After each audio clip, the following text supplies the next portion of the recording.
What are you staring at? You're a stranger now. I turned around and there was my mother-in-law with a smirk on her face. She looked at me as if she were looking at trash. I had a lot on my mind, but I tried to keep my composure and sat back. Yes, I know. But this house? What? After all this time? It's no use apologizing. Get out of my son's house as fast as you can.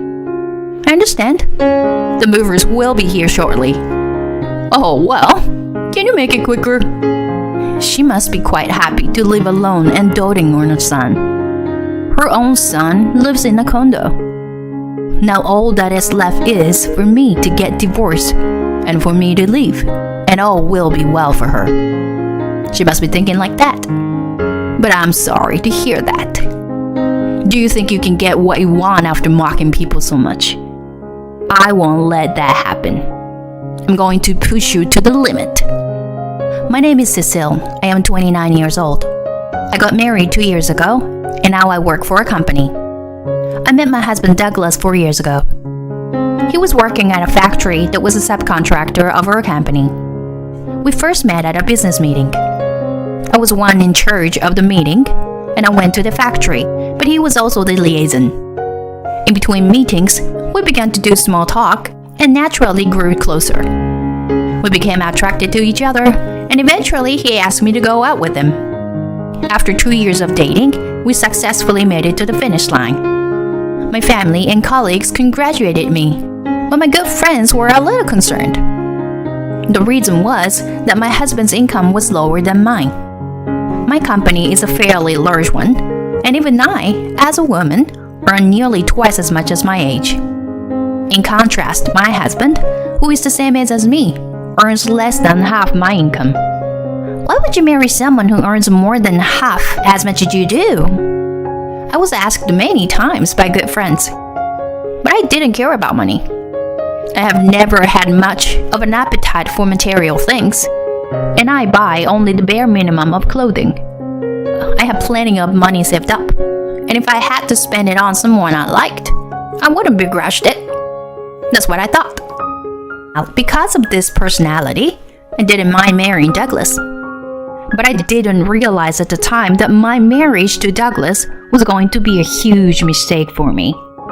After about a year of marriage, we moved to a condo. The reason was that my husband started saying that he wanted to live there at least once in his life. I was against it at first because it came out of the blue. But once he starts talking, he never backs down. On this particular day, he started talking to me again. Let's move to a condo. You're talking about that again. I'd rather save up and buy my own home than move to a place like that. In this day and age, owning your own home is nothing but a disadvantage. It costs a lot of money for the land, and it takes a lot of time and effort to maintain.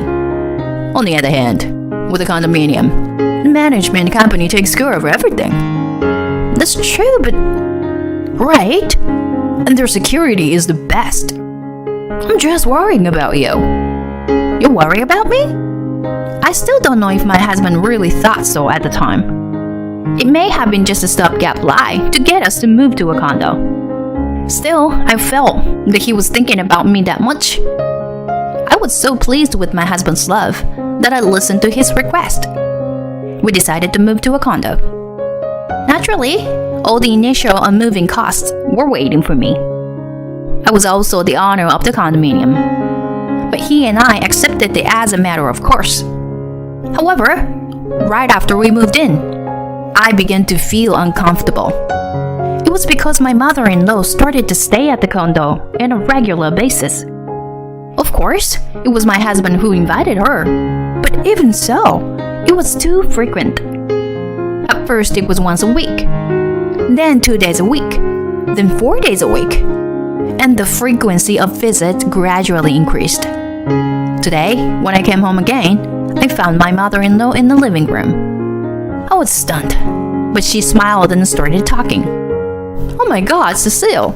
Welcome home. What are you doing in our house, Joanna? Oh, you didn't hear? Douglas gave me a duplicate key the other day. He said I could come over whenever I wanted. That's why I came early today. I didn't know that. And I didn't know that you would just show up without any notice. That's fine. We're a family. I don't need to call you every time I go to my son's house. Oh no. I was at a loss for further words because of the difference from my common sense. In contrast to my standing still, my mother-in-law started humming and rummaging through the refrigerator. Finally, she took out the cream puffs I had bought. I'm hungry, so I'll have some. And started eating them without permission. I couldn't believe it. Did my mother-in-law really have such a lack of common sense? No matter how much she's my mother-in-law, doesn't she usually not have this much discretion? I was surprised that my own common sense and that of others were so different. The reason why I couldn't speak out strongly was because she was my husband's mother. I had a lot of things I wanted to say, but I could not say them to my mother-in-law. So one evening, I decided to talk to my husband about it. Hey Douglas, about your mother.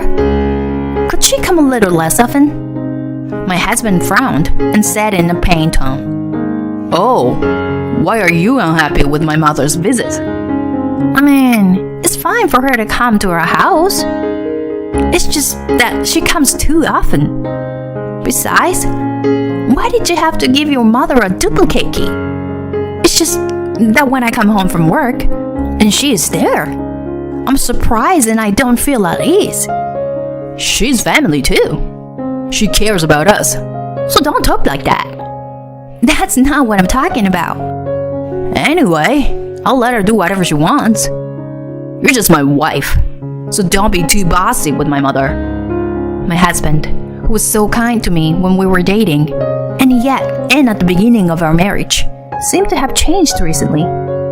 Especially when it comes to my mother-in-law, he relentlessly stands up to her and blames me. My husband puts my mother-in-law before me. This was the moment when I became aware of the discomfort I had been pretending not to notice. After I told my husband about this, he started coming home late. He had rarely worked overtime in the past, but now he comes home in the morning several times a week.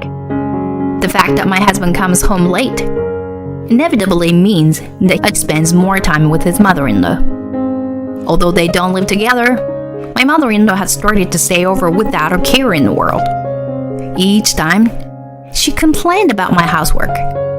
These side dishes are not well seasoned. A wife should take care of the house, not a job.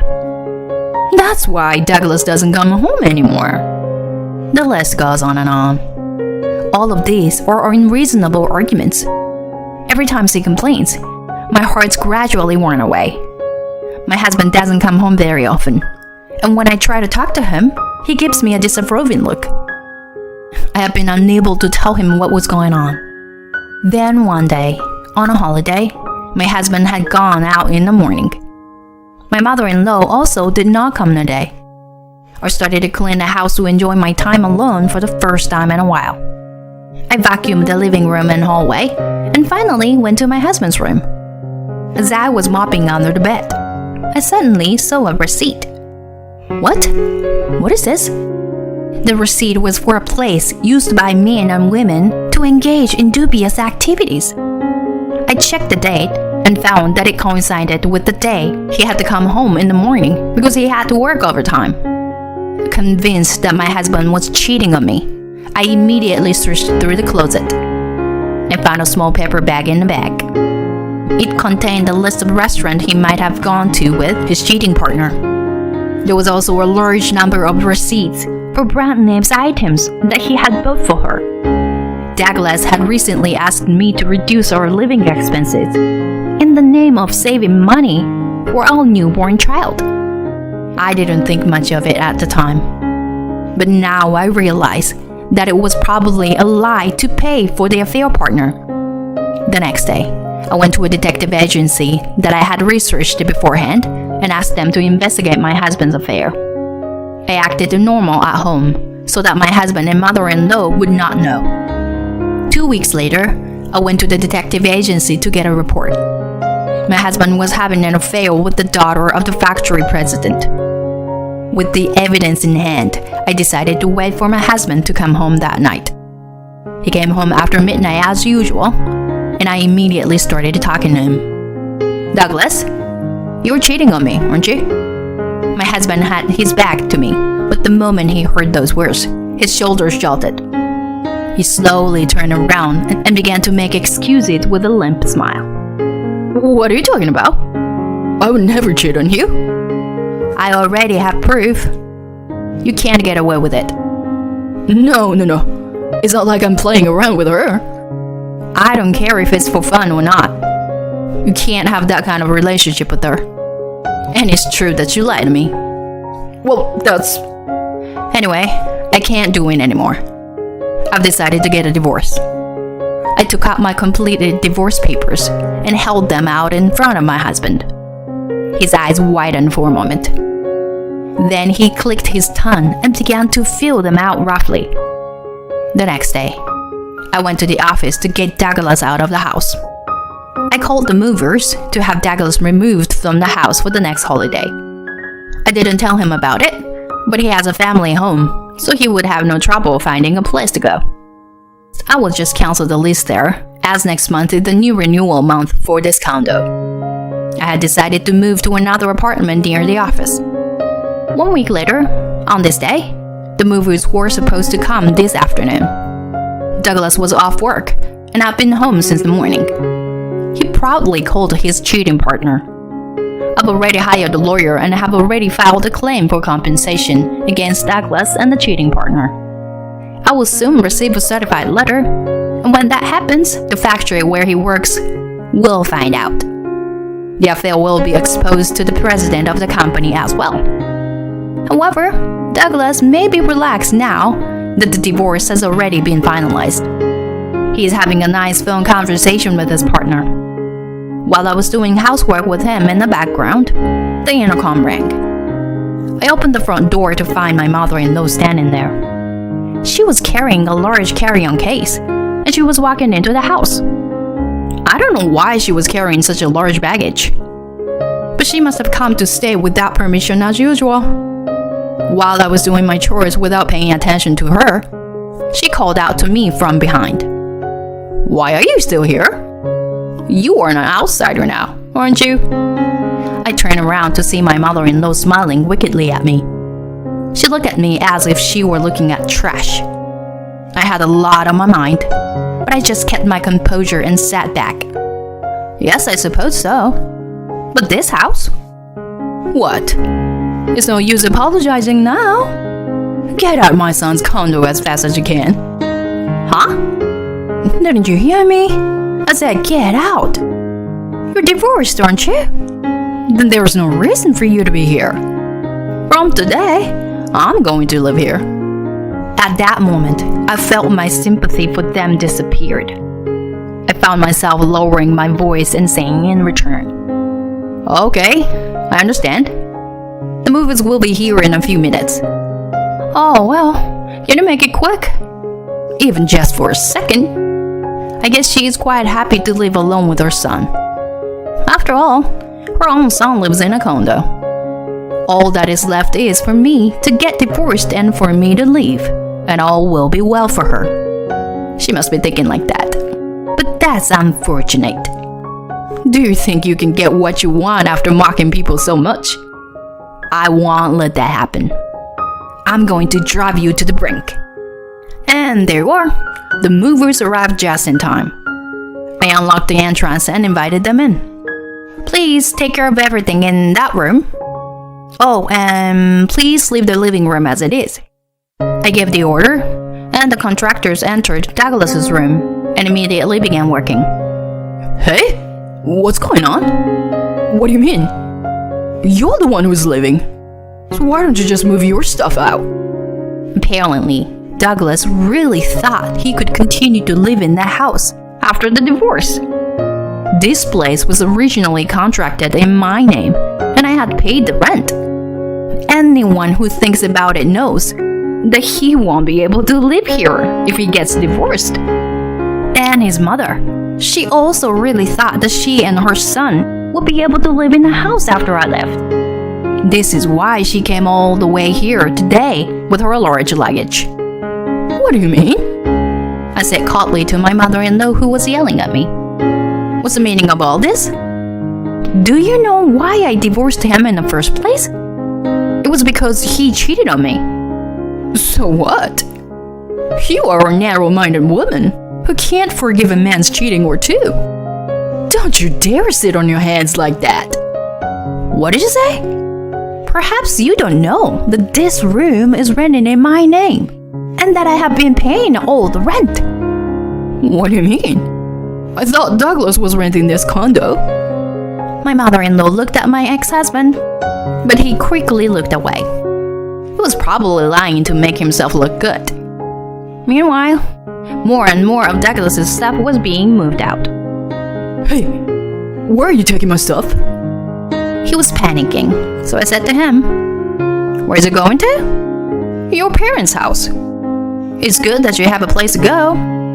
"Well, I don't know what your strict father will say." "Wait a minute. If my dad finds out about this, I beg you, please, forgive me. I'll do anything." "If you will do anything, then get out of my sight right now. I'll never forgive you and your mother. You are a distraction to my life. You're disgusting. Get out of my life." We've been together this whole time. We trusted each other as husband and wife. Who is the one who broke that trust? You live in a condo you want. You let your mother do whatever she wants. And you betrayed me behind my back. How's that? Satisfied?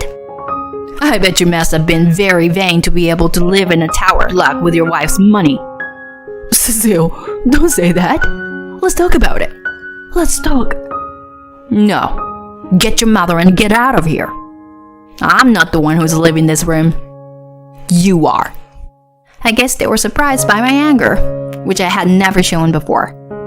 Douglas and my mother-in-law grabbed their belongings and ran away. Then, they went back to their hometown. At first, they kept the divorce from my father-in-law. However, he found out everything by the certified letter from the lawyer's office. My father-in-law was furious and kicked Douglas out of the house, disinheriting him. My father-in-law called me to ask about the situation, so I told him about it. He told me that he had finally decided to divorce my mother-in-law. They were kicked out of their house and moved into a one-room apartment.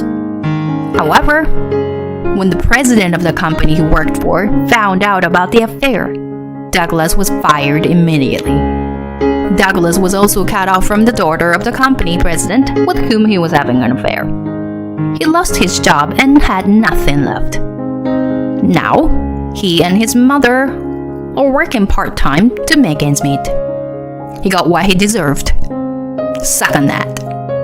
As for me, I have moved to an apartment near my office. I'm living a peaceful life. I am now able to save a lot of money for rent and living expenses. Now that I'm single again, I'm thinking of going on a trip by myself again. I think about it as I look at the travel brochure I saw. From now on, it would not be a bad idea to try to live for myself. I was finally able to think this way.